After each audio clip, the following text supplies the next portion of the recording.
Whether you call it marijuana, weed, or cannabis, the green is legal and here to stay. This January, the state of California made it legal for anyone ages 21 and over to purchase and use marijuana recreationally. Legalizing recreational cannabis now allows the state government to control this now billion-dollar industry from how it's grown and distributed to how it is consumed.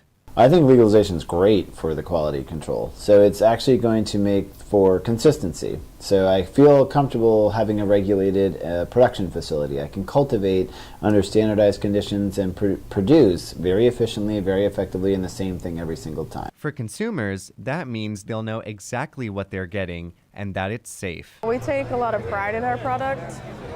We make sure that it's something that we would buy ourselves or something that we would want to receive ourselves. And patients are our #1 priority, honestly. So if we're not going to smoke it, then we're not going to sell it. One person who will be making sure the cannabis you get is safe and that the labels aren't misleading is this man, Jeff Raber, a botanist who has been testing cannabis for 7 years. I can manufacture, fully licensed, and I can build the right facility to be efficient at scale. And I can make sure GMP systems are in place and watch these with good, accurate testing, and I'll be required to have that tested. If you call your batch, say 33% like you used, and that's out on the shelf, and the state comes in and says, let me test this and make sure it's 33%, and it's not, then you're going to have problems. So the regulation system is set up that is not going to be misleading to the consumer. In his laboratory, located in Monrovia, he and his team test for cannabinoids, which are the active chemicals found in cannabis. They look for pesticides and other contaminants, and also measure terpene levels, which are additives used to enhance aroma and taste for consistency. In the past, testing was voluntary, but under new state regulations, it will be completely mandatory. Efficiency should improve and standardization should come about because of regulation. So I won't have everybody just calling it OG Kush, because we'll actually have to define, here's, where the OG Kush was coming from. For growers, that will also mean stricter standards. Under the new regulations, they will have to have their plants extensively tested for harmful chemicals and have a precise test for cannabinoid levels, which include THC and CBD.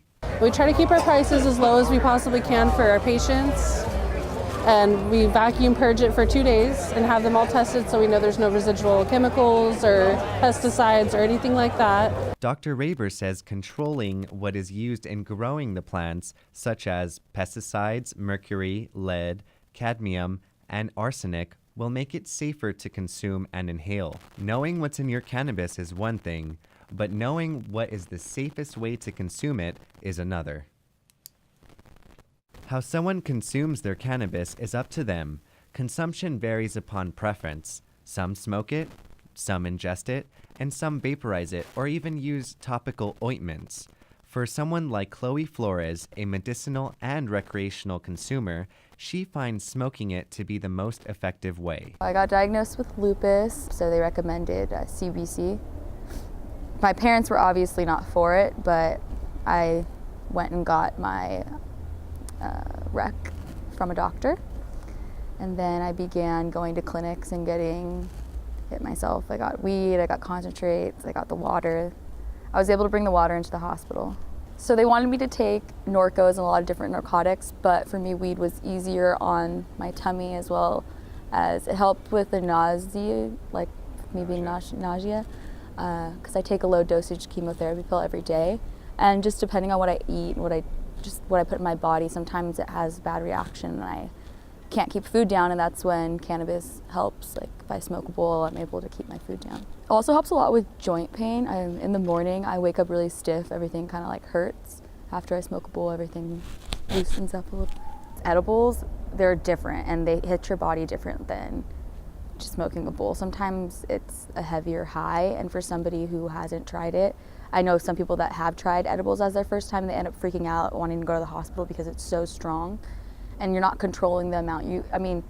If somebody's like, eat a brownie, you don't know how much is in that brownie. Under the new regulations, the state is also imposing limits on how much of the active chemical cannabinoids are present in various products, such as the active chemicals THC, CBD, CBA, and CBN, which all have different effects on the body and can be used for different bodily ailments. The limits will vary upon the type of product, such as 100 milligrams of THC for edible products. Dr. Raber says it's up to the consumer to know what they can handle. They want to avoid the potential risk that someone consumes all of that at once, or a child opens up a left open package and consumes all of it at once. So trying to keep those limits down and responsible. I think it's good to have a amount, just like alcohol, you know, like we don't serve absinthe here, and there's a reason for it because it has too much alcohol in it, so they banned it here. So same thing with that. If they were to have 300 milligram brownies, people would be freaking out. It wouldn't be okay. Although new regulations went into effect on January 1st, it will take time for the cannabis industry and the state to work together through all the kinks. With these new regulations, the cannabis plant will be managed for its purity and consistency. For now, it's a waiting game to see how this industry further unravels.